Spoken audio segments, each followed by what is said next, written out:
On today's Join Us in France, an episode with Elyse on the Gulf of Morbihan in Brittany.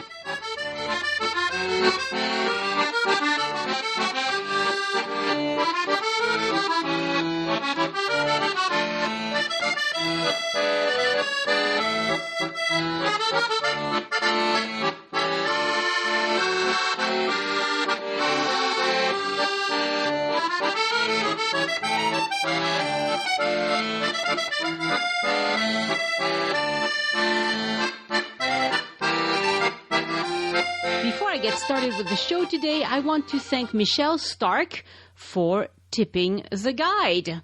How did she do that? She went to joinusinfrance.com and clicked on one of the Tip Your Guide buttons. Thank you again, Michelle.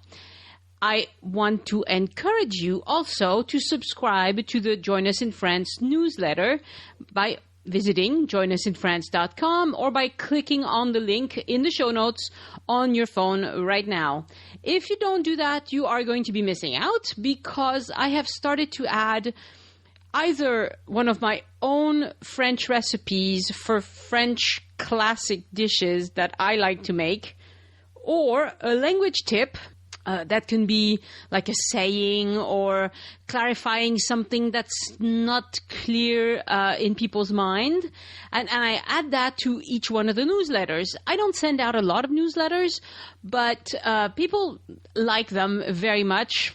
Everybody almost that I send them to opens them. So it's wonderful to know that you want to hear from me. I am super excited to announce that Elyse and I are going to start leading Join Us in France tours starting in 2017. Our very own tours. Can you imagine? I can't wait. I've wanted to do this for a long time. It wasn't possible with Elyse's schedule. She's made the time. We're doing it. And we'll start. Our very first one is going to be in Paris from April 23rd until April 30th. And we have lots of great plans for this tour. But you know what? You guys always make things better. So I will start a discussion thread on the Join Us in France closed group so you can tell us some of the things that would make it truly special. And we're also working on some more dates. I'm working on a website that will have all the details. So stay tuned. Great things coming. And I'm very excited that we'll get to finally meet some of you who have been faithful listeners to the show. As I record this introduction on October 3rd, 2016, the weather has been glorious in France. We have sun most days. We've had a little bit of rain, but really not very much. Great temperature between 18 and 26 Celsius, which is between 64 and 79 Fahrenheit. I had to look that up. I used to be able to do that in my head, you know. I talk about this just in case you're wondering, when is it a good time to book my next trip to France? Well, I think September, October, or April, May are just handy dandy. The difference is September, October tends to be drier, and April, May tends to have more flowers, a little wetter.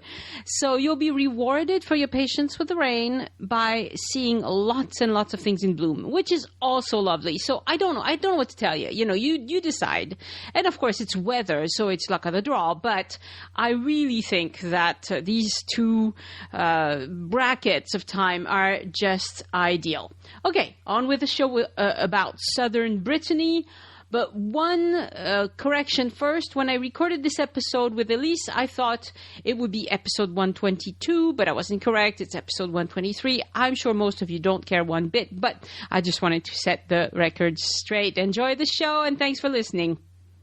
This is Join Us in France, episode 122, and I'm excited because I'm with Elyse today. Hi. Bonjour, I'm Annie. I'm Elyse. And this is Join Us in France. We are going to talk today about le Golfe du Morbihan. Oui. Oui. And not in French. No. Some words in French here and there, but... And some words in Breton. Oh, my God. I can't do that. I can barely do it, but I'll try. A couple of them anyway. Anyway, so Elyse, you have just been there. Yes. Yes. Tell us. Well, first of all, it's a place I've been to many, many times. Right. For reasons that have to do with the fact that there's a house in this area that belongs to members of my husband's family. Mm-hmm. And so I've had the chance to right go on there. The water, too. Right on the water. Yeah. And so, and this time it was absolutely glorious. It's a place I absolutely love. Quite honestly, I know there's a lot of coastline in France. There's thousands of kilometers of coastline. Sure. But this is probably one of my most favorite places to be. That's cool. If it's being by the water. And it's Southern Brittany. Yeah. Elyse wrote to me and I was like, oh, you have a beach problem now. I have a beach problem. I have a sea problem. It isn't so much the beach, it's the sea. I miss being by the sea. Mm-hmm. I grew up in New York and the beach was just kind of an extension of our fingers, you know. I mean, in the summertime, that's where we went all the time. Yeah. And you could see the water very easily everywhere. Yeah. And I love, love, love Toulouse, but it is not by the water. No water. We have a river. We have a canal. We have a river. We have a canal. Swimming pools. Yeah. Everybody has a swimming pool here. Yeah. Yeah. Yeah. Anyway, so it is an absolutely magnificent part of Brittany. Brittany, just to say that Brittany, of course, is a huge region. It's the most westerly part of France. Mm-hmm. It's a very, very, very big region that includes several departments, several departments. And the northern coast of Brittany is on the Channel. Mm-hmm. And faces, of course, England, and is very, very different from this part, which is the southern part of Brittany. Yeah. The climate is not the same. The vegetation is a bit different. There's a lot more sun in the southern part of Brittany than in the north. And it's a glorious, glorious place to visit. And I've been there so many times and decided this time that it was just one of those things I wanted to talk about. Awesome. So, the Gulf of Morbihan, Morbihan, the words M-O-R-B-I-H-A-N, mm-hmm.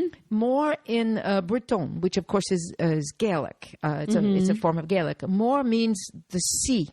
Yes, right. And Bihan means small. Oh.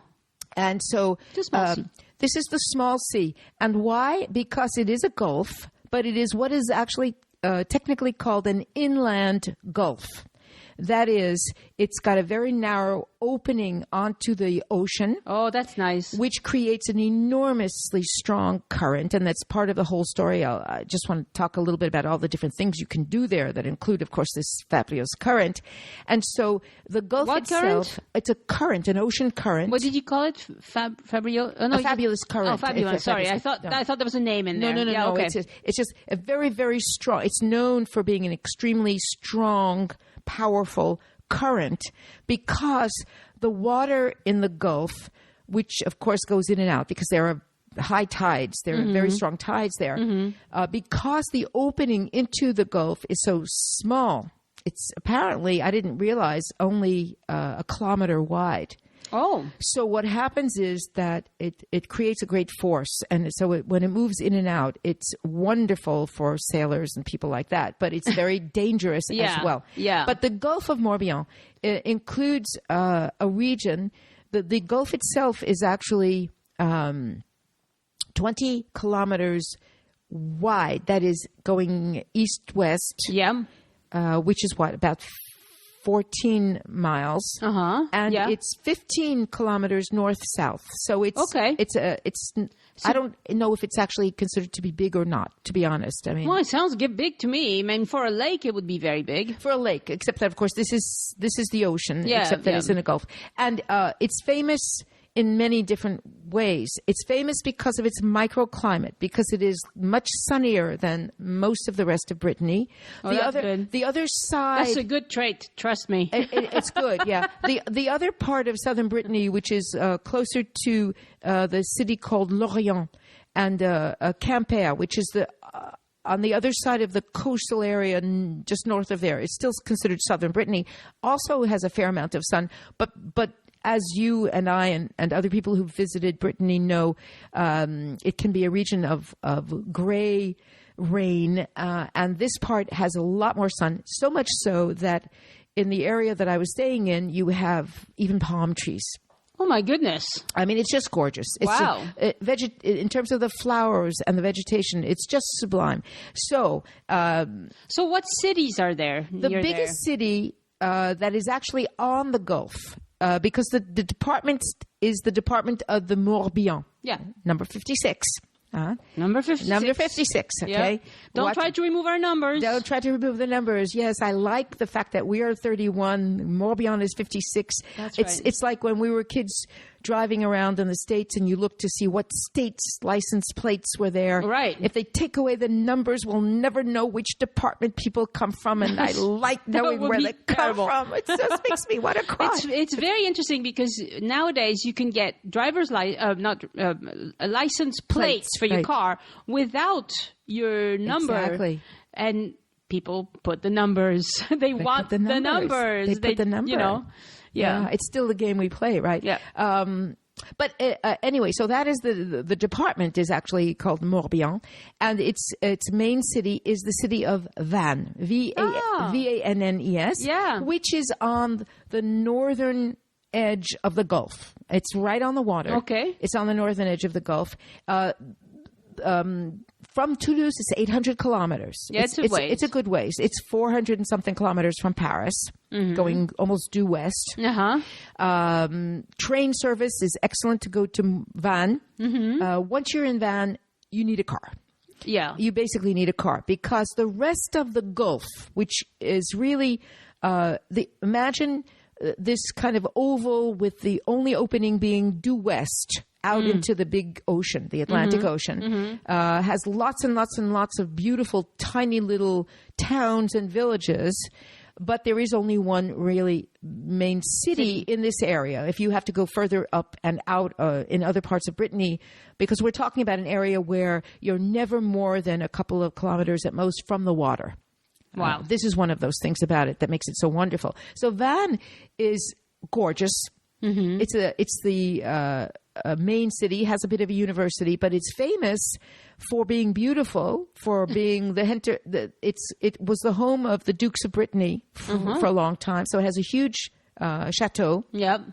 Has an enormous old historical city center with lots of half-timbered houses and charming as could be. Has a port and is really the gateway to all of these other areas going around. Yeah. Now, I was on the edge if you imagine this wonderful oval going from Vannes, which is on the northern side, right, and going around to the east and south and around and back up. And I was on a place called the Presqu'île-de-Rhuyz. Okay. Because there is this little peninsula, like a finger, that comes around up. And closes off the Gulf. And basically closes off the Gulf. Yeah. Right? And Rhuyz is R-H-U-Y-S. R-H-U-Y-S. Okay. Yes. And it's a typical Breton name.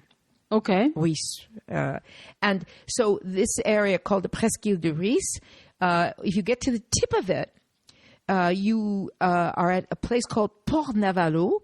Okay. And it is right there. N-A-V-A-L-O? N-A-V-A-L-O. Yeah. Right? And you can stand there there are several places you can stand, and I'll send you pictures because I think I sent you one with that kind of monolith. Maybe I sent it to you, but I'll send it to you anyway. Yeah. But from there, you can see across the opening of the Gulf to the other side. And how wide is the opening? 1 kilometer. Oh, wow. Only one. Yeah. And if you turn to the west on a clear day, you see the islands of Belle-Île, which are and the Île-d'Houat and Île-d'Houat. Houeic, what? Yes. Houeic, H-O-U-E-I-C, Houeic, and Droit, H-O-U-A-T. H-O-U-A-T. Right, and it's pronounced Île-d'Houat. D'Houat. D apostrophe, right? Yeah. Okay. And then Belle-Île, which is the biggest of the three and very famous and has several villages on it and was the place that Sarah Bernard built her famous house. And so if you take a boat from Port-Navalo, you can take a day cruise and go to these islands out there, which are out a few miles out into the ocean, and visit them. And they're also wonderful places to visit. So Belle-Île, is that the one that we call Belle-Île-en-Mer? Yes. Okay, all right. And it's the biggest one. Okay. And it actually, there are several thousand people who live there all year round. It's got several villages and things like that. The others are tiny. But they're wonderful to visit with great, great, great beaches, huge beaches. So that's going out of the Gulf.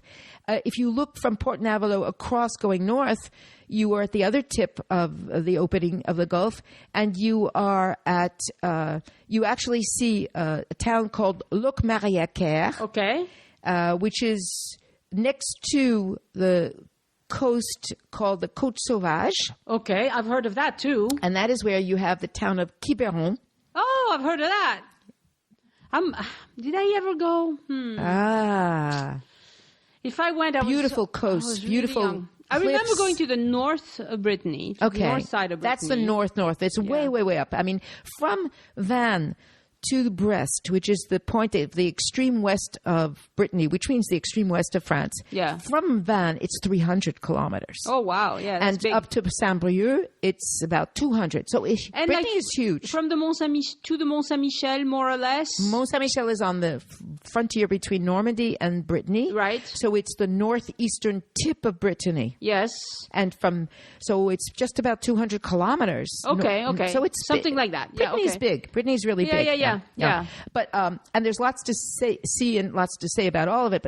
But this area is the area that I really love. Yeah. Now, are there a lot of tourists there? There are lots of tourists, and one of the things about it is that the entire Gulf is surrounded by little villages. But the other thing that makes this very special is that the Gulf itself is filled with hundreds of islands. And some of them are teeny little îlots that are uninhabited. Yeah, that's good for birds. Some of them are private. Ooh. Yes, there are some very famous people who own a little island that may have one or two houses on it.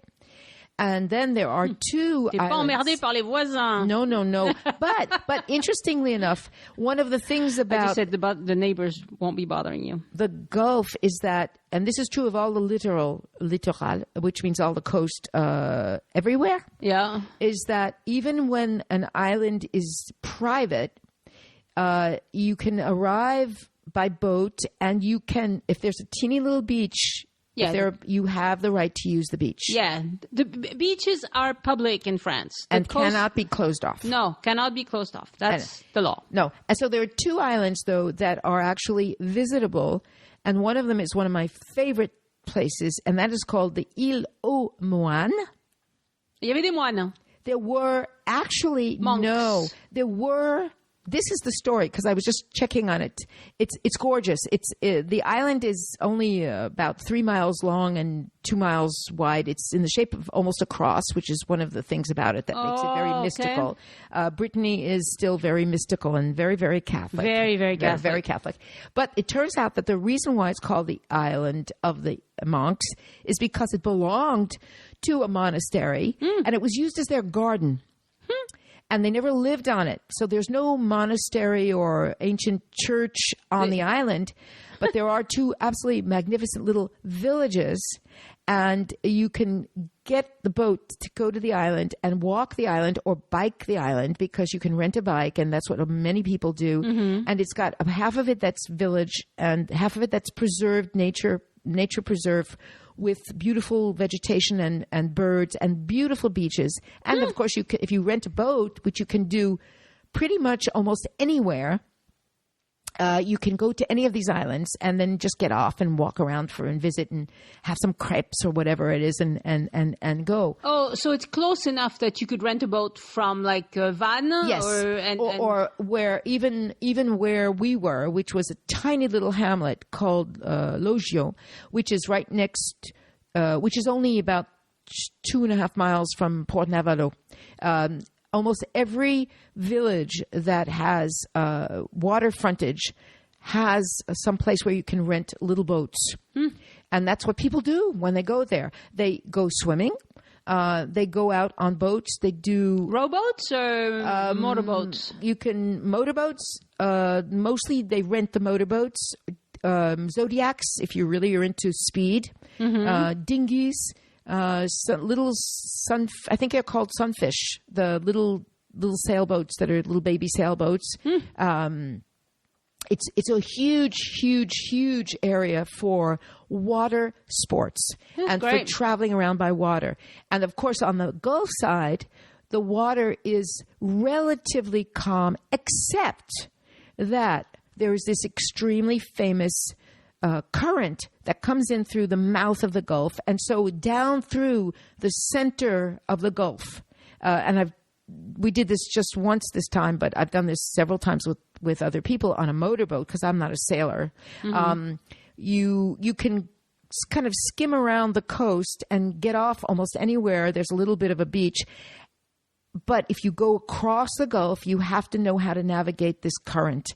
And when the current when the tide is coming in, it's one thing. But when the tide is going out, it has a pull that is apparently unheard of in almost any other area like that. So you really do know how to navigate. Yeah, you need to have some know. To know how. Yeah. But you can rent little boats without a permit. And then, of course, if you want something with a bigger motor, you have to have a boating permit and you have to show that you know how to use a boat. Yeah. But one of the things about it is that on the Gulf side, you have three things. One, you have zillions of places where you can rent a boat.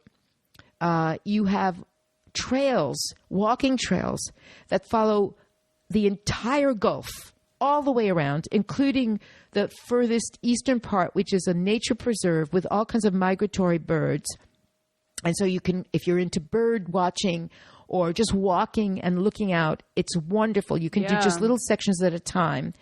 And then you have I'm going to try and look up the birds that go through there. And there are lots of them. And I'm not a big bird. If they have islands, if they have tiny islands all over, that's good for birds anyway. Well, you have egrets, you have cormorants, you have all of the basic seabirds, that you got. The other thing is that besides the boating and the water sports on the Gulf side, and of course you can swim in any of these areas, except that the tides, which of course are twice a day in and twice a day out, are fairly big. So you have to be a good swimmer. The parts that are protected, there are little coves that are protected. Those are fine because I'm not a good swimmer. Those are really fine. It's just that you have to know where to go on that side in terms of not going out into the current. And these are, in the summer, I suppose that they have lifeguards and stuff like that? No, nothing has no lifeguards on this side anywhere. But it's people are used to it. It's very hard to explain, especially for Americans who are used to having protected beaches and lifeguards.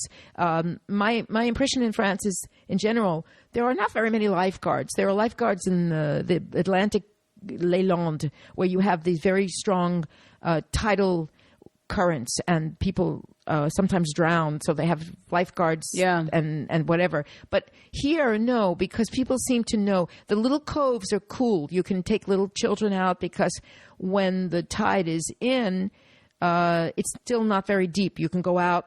It's just that it's not big, lots of sandy beaches. The sandy beaches are on the other side. I'll talk about that in a second. But the thing is that you also have these gorgeous little villages. Yeah. And the villages are all the typical old stone is the granite. So it's this gray granite. But because it's the south of Brittany, not the north.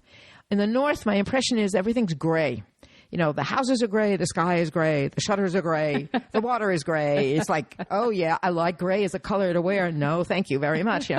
Here, the houses all have colorful shutters. The houses are, if they're stone, there's color somewhere on the house, and they're surrounded by all kinds of flowers. You have hydrangeas, you have oleander, you have, rose trémière in English is, I knew it and now I'm forgetting what it is. They're everywhere.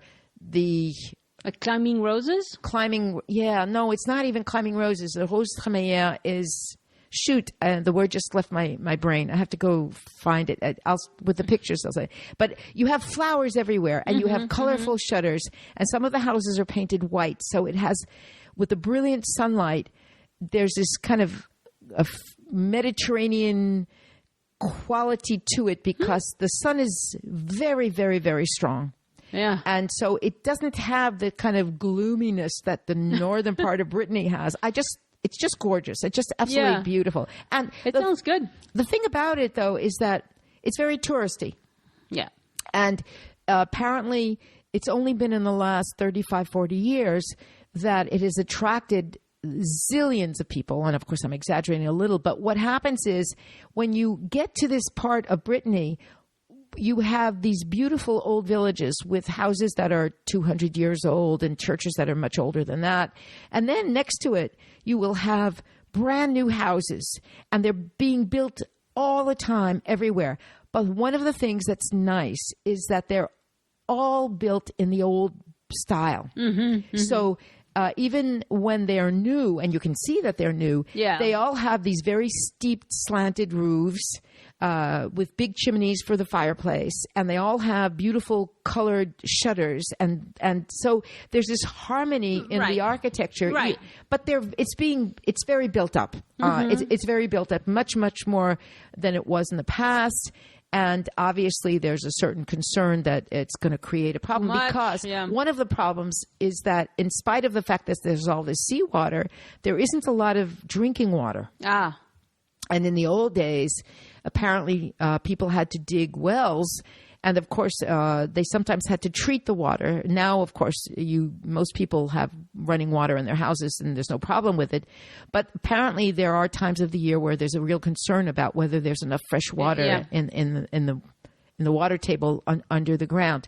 But so what is it I love about it? On the ocean side, so this is the Gulf. Right. But the Gulf includes this peninsula called the Presqu'île-de-Rhuyz.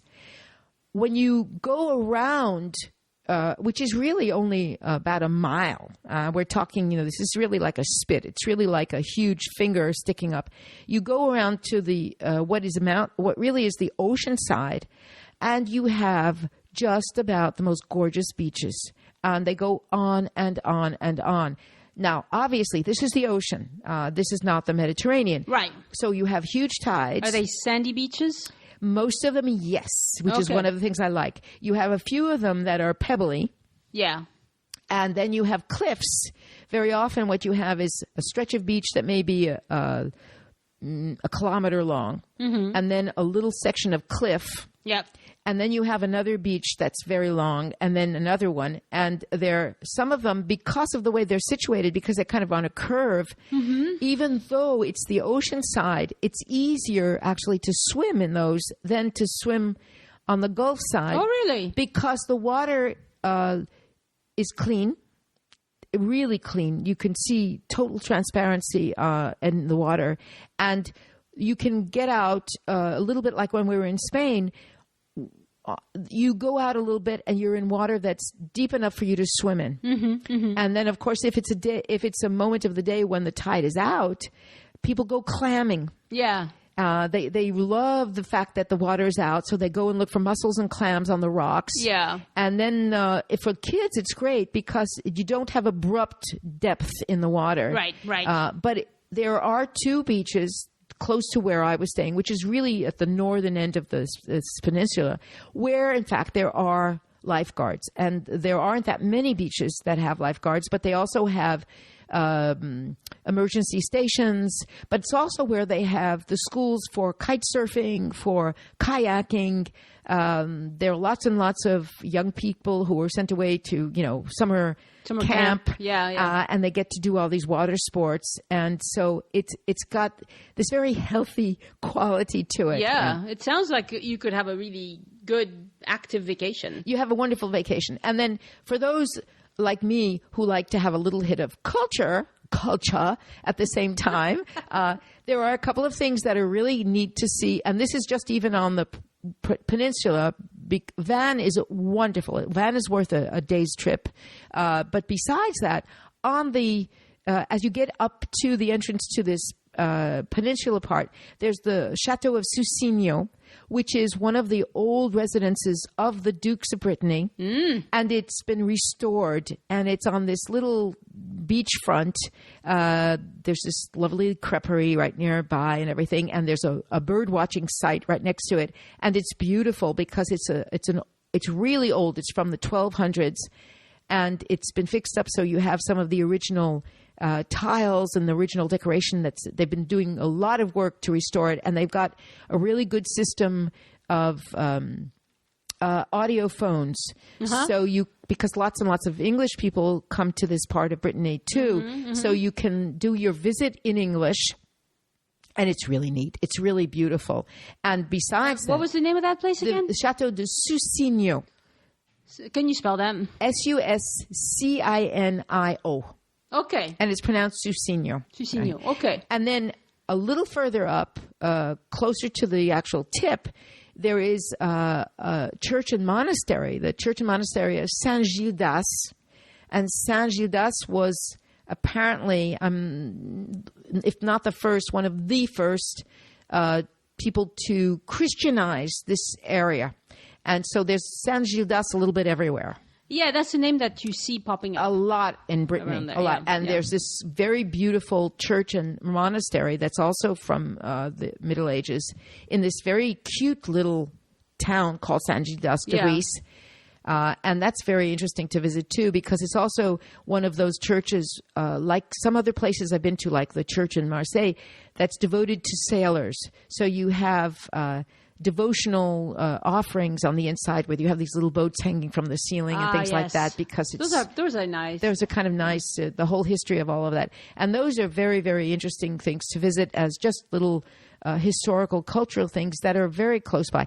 There are several things. It's a great place to go for family because there are all these activities. It's also got itinerant, tiny little traveling circuses, some of them good, some of them not so good. And it's got traveling markets. And I love going to markets. And there are markets every single day of the week in various villages all the way around. Yep.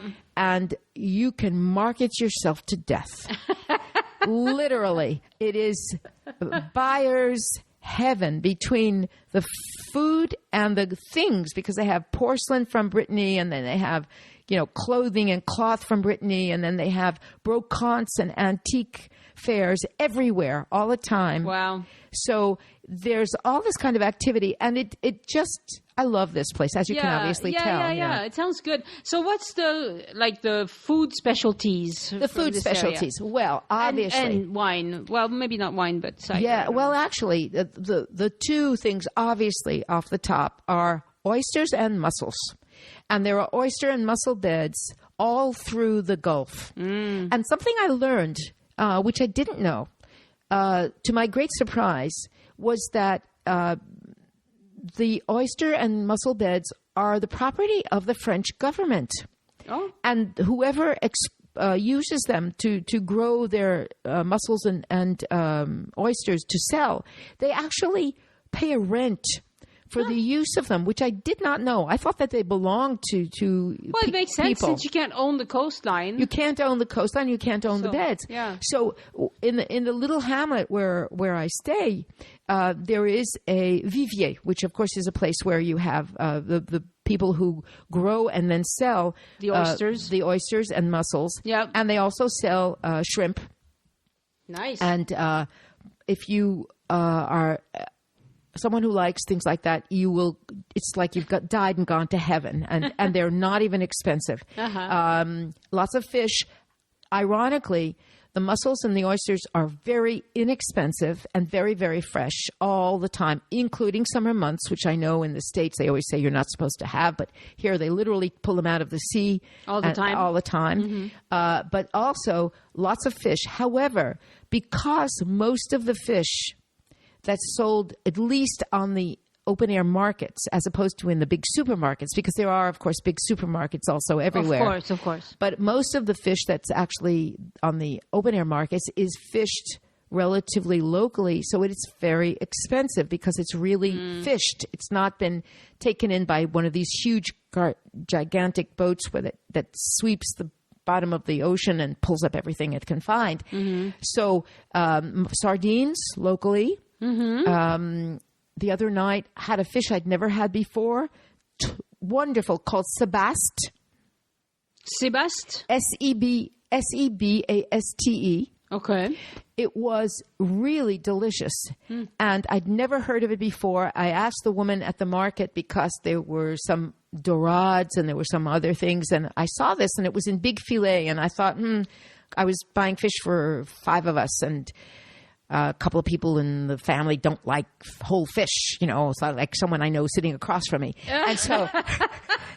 So I thought, okay. But I asked her what it tasted like because sometimes there are fish that are not that interesting. And she said, oh, it's a cross between dorade and this other fish called julienne. And I thought, I like both of those. I'll try it. It was delicious. So I don't know. I've never seen it here. It may just be an Atlantic fish. Yeah. But there's lots of fish. So we have seafood, obviously. If you really are able to afford it, you can get fresh big crab and lobster, which is absolutely delicious. The lobster was 33 euros a kilo. Yeah. So it's about 45 euros for a lobster. And it wasn't gigantic lobsters, but I don't care enough about it. I'm happy with my mussels and shrimp. I don't even eat oysters, but that's okay. Everybody else did. That's not okay. I don't like oysters. I don't like this. They're slimy. No, they're not. I like them Cut cooked. it out. I like them cooked like on the northwest of the United States. No. Anyway, don't cook those. So fish, and seafood. And what do you drink? You drink Muscadet, which comes from Southern Brittany. Oh. And so, yes, there is a wonderful light white wine that is dry. That is you get a Muscadet sur lit. Why? Because it's a way of producing the wine. Sur lit, 2 words, S-U-R. Oui. And then lit, L-I-E. D'accord, okay. And it's ever so slightly effervescent. Okay. But really, a hint of yeah. And it is the white wine to have with all of your seafood and everything else. And we had some every single night. Now, you can have other white wines. No wonder you like this place. Oh, no wonder I like this place, yes. It's really delicious. I actually brought back a couple. I can get some here, but there was one that I discovered that was locally. I mean, it's just delicious. It actually, the wines grow in the region around Nantes, which is the entrance into Southern Brittany. And they cost how much, more or less? 3 to 4 euros a bottle. Okay, yeah. I mean, forget it. Normal, normal. Yeah, we're right French out there. Here. We're not talking 30 euros. We're talking 3 euros. Yeah. There's also the Gros Plant, which is the other white wine that grows in the Nantes area. The what? Gros Plant. Gros Plant. Yeah, and it's also a white wine. That's G-R-O-S? G-R-O-S and then plant. Like a plant. Yeah, and it's the other dry white wine that people like with their seafood and fish. I prefer the Muscadet personally, but they're not that much of a difference. I mean, yeah. And then there's also cider, because the other thing, of course, cider. This is really good hard cider. And of course, the other thing about Brittany is that it's butter and cream country. So you have crêpes, which is for sweet. And then galettes, which is made with buckwheat flour. Yep. Which is for your savory. Yep. And we had those a lot. Those are fabulous. They're fabulous. And what people have a lot with that is the hard cider. I don't know why I don't like cider that much, but you can also get delicious, even organic apple juice because apple trees grow everywhere. Yeah. Absolutely it's everywhere. Good climate for them. Right. So you have the apples, the apple juice, the apple cider, which is really a hardtack. I mean, it's a really hard cider. I think it's 5% or whatever it is like that. Yeah. And then, of course, the crêpes and galettes, which everybody eats all the time. And they're really good. I mean, they make them really good. It's not diet food because they usually put like well, they put cream and cheese and then but they're so delicious. And then I have to and 2 other kinds of desserts. The phare breton, le phare breton, of course, which is like a flan but heavier because it's got flour in it, and you can have it with prunes or with apple or raspberry or just with nothing. Cherries, no? You don't often see with cherries, interestingly enough. Okay. I saw with raspberry, prunes. It has been. It's very buttery kind of. And it's heavy. It's heavy, It's nutritious, as they would say. Yeah, that one will fill But you there's up. this other one, and I never pronounce it right, so I'm going to try and say it. It's Kuriamen. And I will spell it. Kuriamen. Kuriamen. And for you, Annie, and for my husband, and for everyone who loves lots of butter, it's like you've died and gone to heaven, except that you're in sugar heaven as well. So it is a kind of pastry that is... It's a heart attack waiting to happen. It's a heart attack waiting to happen. It is so delicious. Yeah. I mean, I have to admit, it is really so delicious. It is. This is how it's written. It's Kouigh. That's one word. Oui. And then the second word is AMAN. It's a Kuriamen. Okay. And it is this pastry where you take basically a bread dough that's got, it's like a brioche dough with I'm losing my words, bread yeast in it. Yeah, okay. And you put in layers of sugar and butter, and you keep folding it over. And then it's baked, and then it's like it's going to ooze. It oozes. That's exactly the word I was looking at. It oozes, right? And so this is what... It's right up my alley. Oh, man. Skinny woman over there wouldn't eat it. Right? No, Exactly, she wouldn't eat it. But I'd take it all. But the far, I actually love the far a lot. Yeah. And then there's this other thing called gochiel, which is the Breton equivalent of a brioche. You're going to have to spell that too. Yeah, except I don't have it written down, so I have to go look it up in my book again because I had to pronounce it because I bought one about every other day because that one I really do like. But basically... So it's like a brioche? It's like a brioche. And they sell it in the round, and you can have it pre-sliced if you go to a really good bakery. And it's... Oh, well, I mean, you know... Try and spell it. Try and spell it. It's GOEICHAL,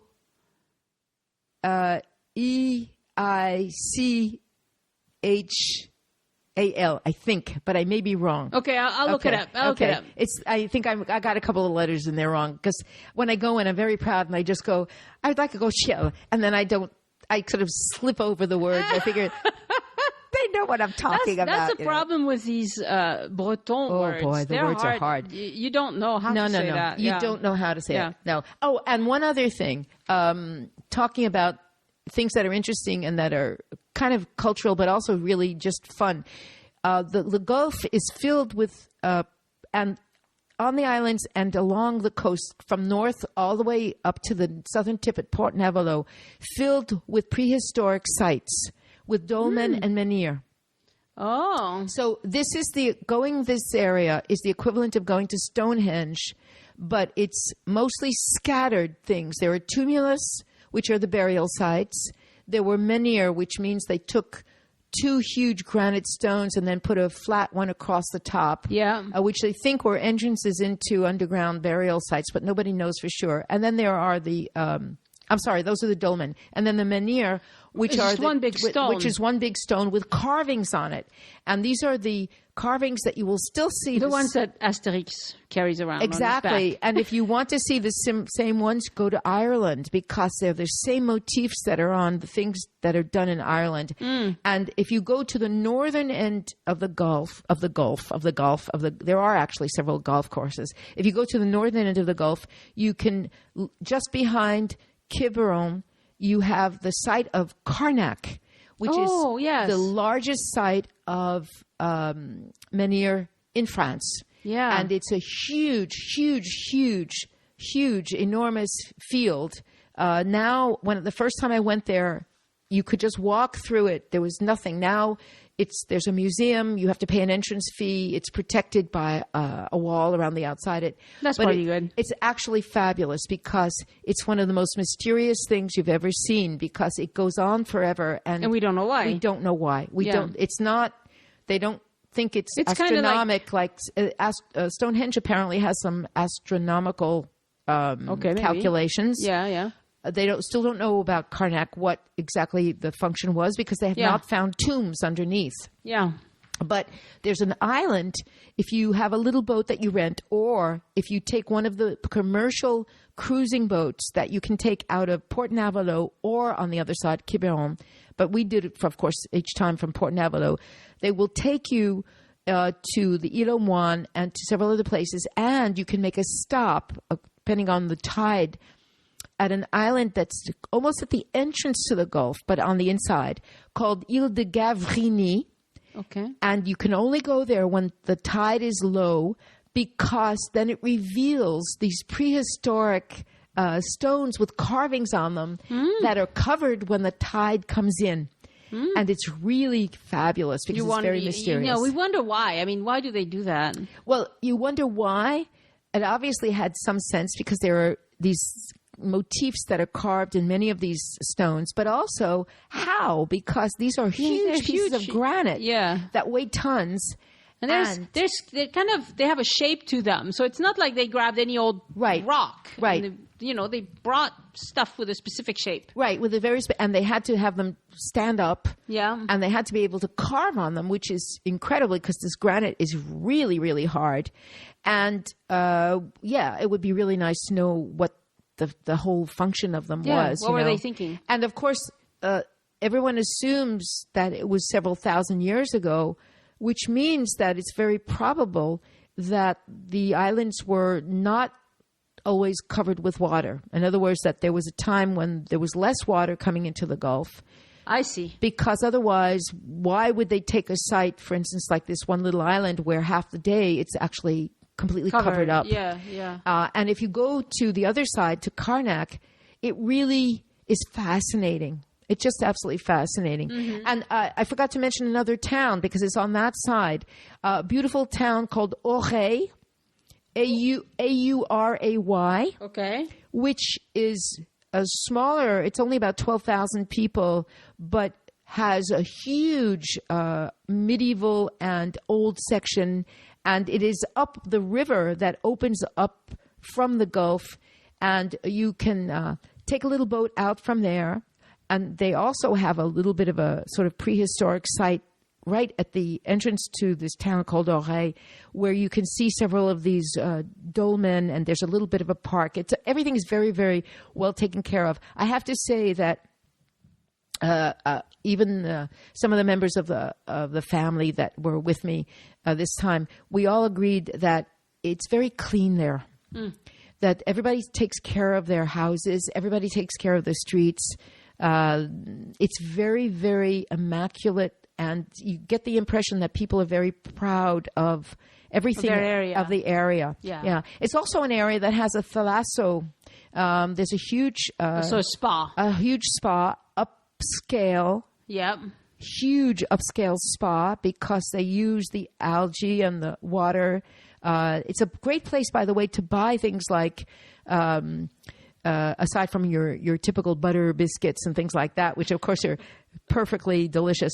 But they have lots of wonderful algae and products with algae, like you can get mustard with algae in it and salts with algae and things like that. And of course, they even have soaps and things like that because they're supposed to be very good for your skin. Yeah. And that there, right there, very close to where we were staying, is the only, now I don't even remember how to say it in English, a porte de plaisance. Oh, a small port, a port for small sailboats. But it was developed apparently in the 1980s with a huge development of a village de vacances area behind it, and lots and lots of shops. Yeah, village de vacances means it's like rentals, summer rentals. Yeah, this is something French people do quite a bit. These are places that are developed. They have for working people. Yeah, it's like for working class people to go on vacation. Right. And studios and one-bedroom apartments. Yeah, and they usually have activities, or they have like a pool house or something where you can have activities. Right, and except that here, because it's next to the beach, there's no pool. So what they have is they have a whole bunch of these, and then of course you walk out, and 100 meters away you have the beach, and you know on one side you have the port with all these shops, and the other side you have the beach. So what's nice? Yeah, those are usually kind of working class type areas, where. Right. Yeah.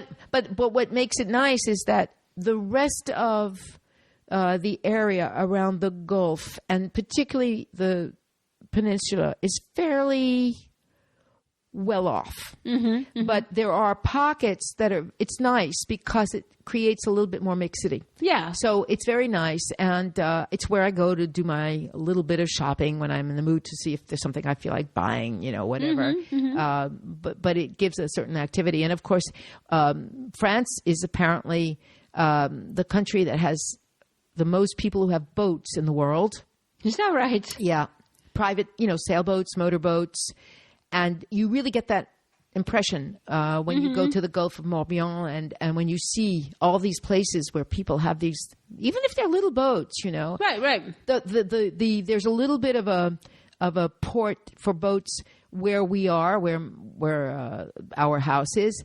And I found out this time, because it's very small, it's just a cove, so it's not like on the ocean side. The wait to have a mooring is 9 years. Oh, my goodness. That's way too much. Way too much. Yeah. Which is why a lot of people now don't even bother. They just rent a boat for a week or so. Yeah. By the day.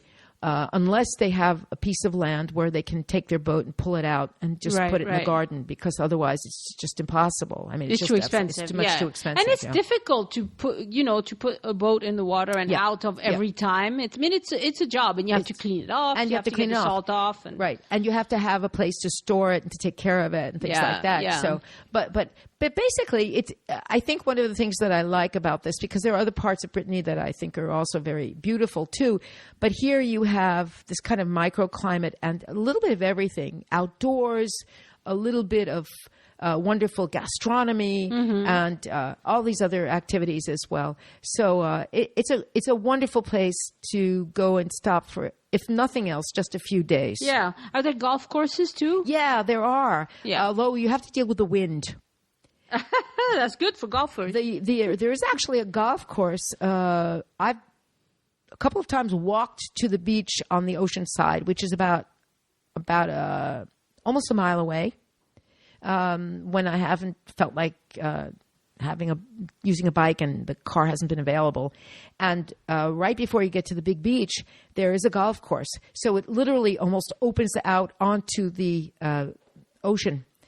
And I don't know. I mean, there's a little bit of land with bushes and things that's between the golf course and the actual sea.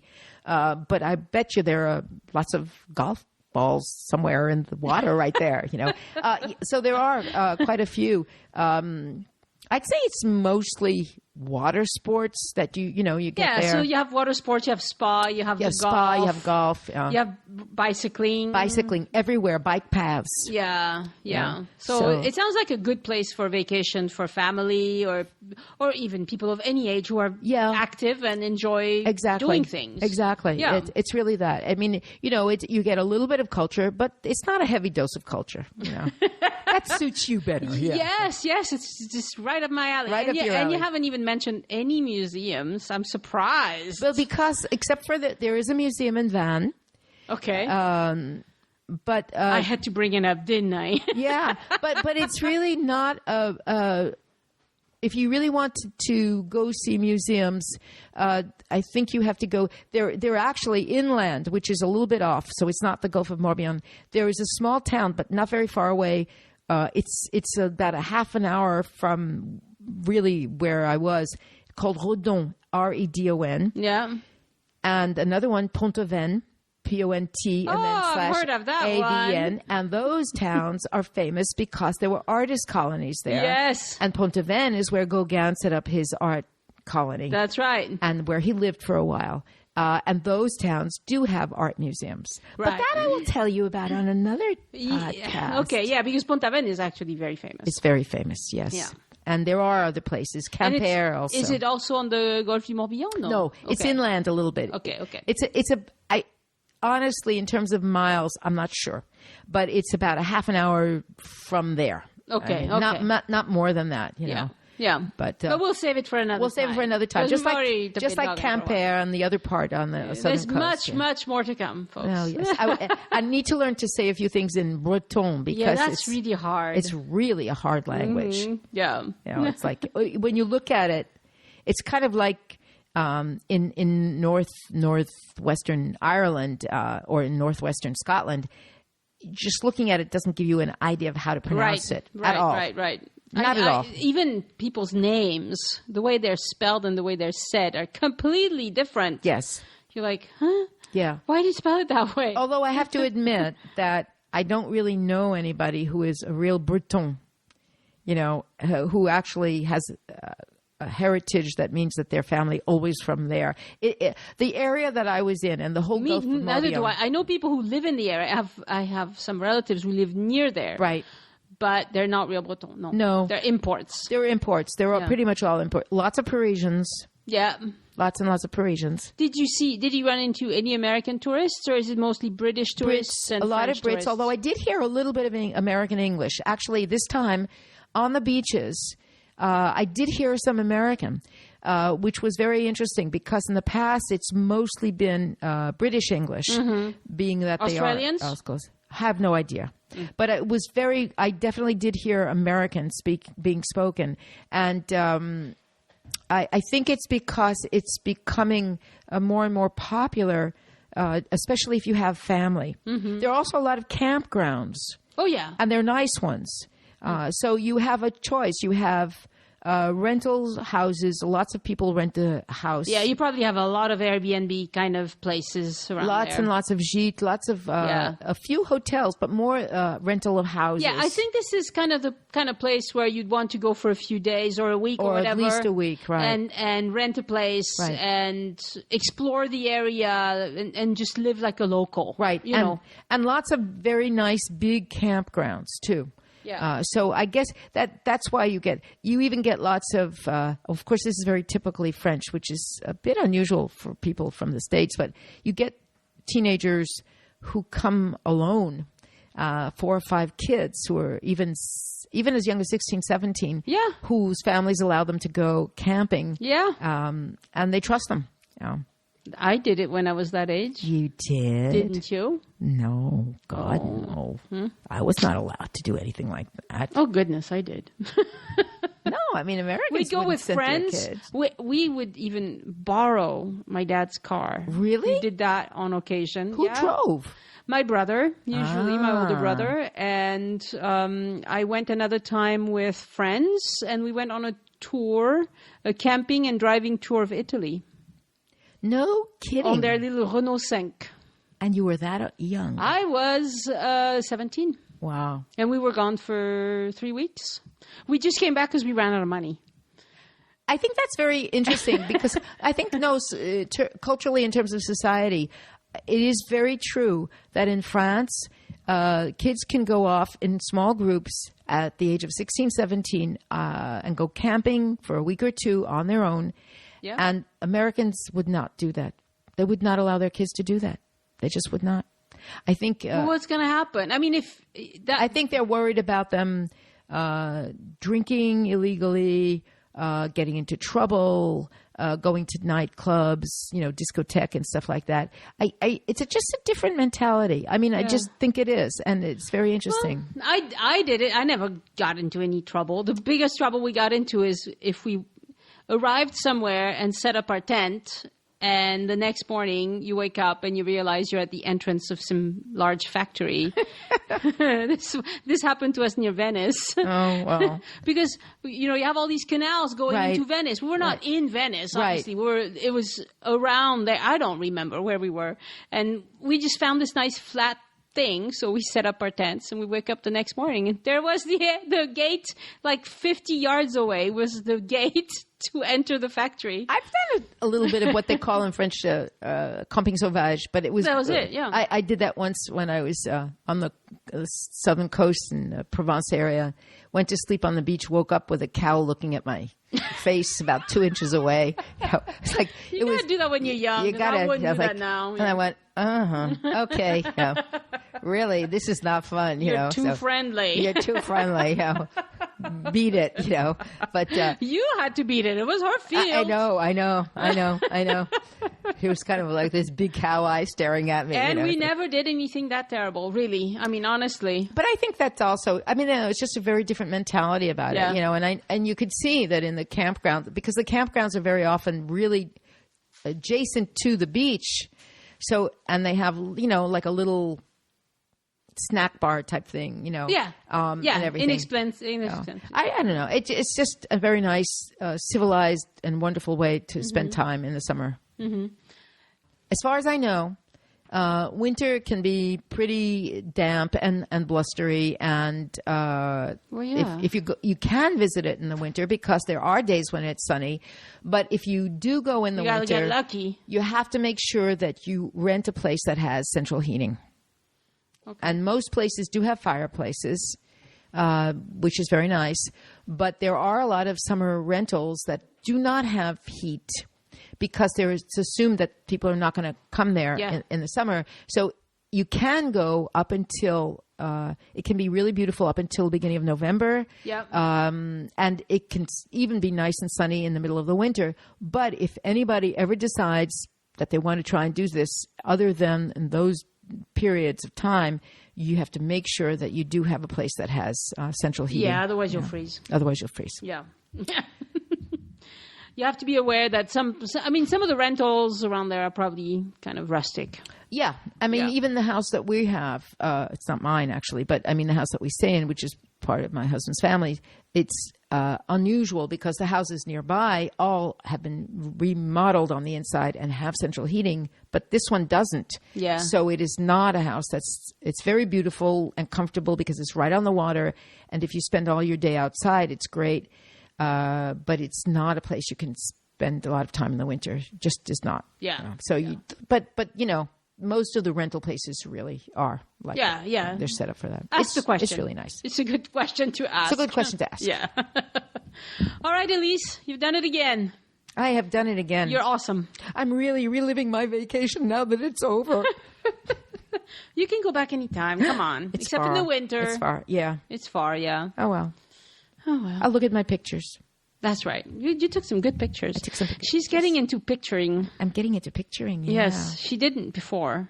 It was like pulling teeth getting her to take some pictures. But now, you're doing good. I like my little gadgets. So. Yeah, you're doing good. We'll post some more of those. I've got a nice one of low tide. It's really impressive. Nice. All right. Thank you, everybody. We'll talk to you very soon. Bye. Au revoir. Many thanks to listeners who donate to the show or use our Amazon or hotel booking links on joinusinfrance.com or on the show notes that appear on the podcasting app on your phone. Most new listeners find the show through a recommendation from a friend. If you're the kind of fan who drops our name here and there, bless you and thank you for your help. I hope you have a great time in France, and when you come back, consider sharing your experience and thoughts with other listeners. Drop me a line, Annie@joinusinfrance.com, if you'd like to do a trip report with me. Thank you. Au revoir. This episode is licensed under the Creative Commons Attribution Non-Commercial Non-Derivatives International License. Am I on? Yes, good. Yeah, you're good. Okay. I can hear you just fine. Just talk.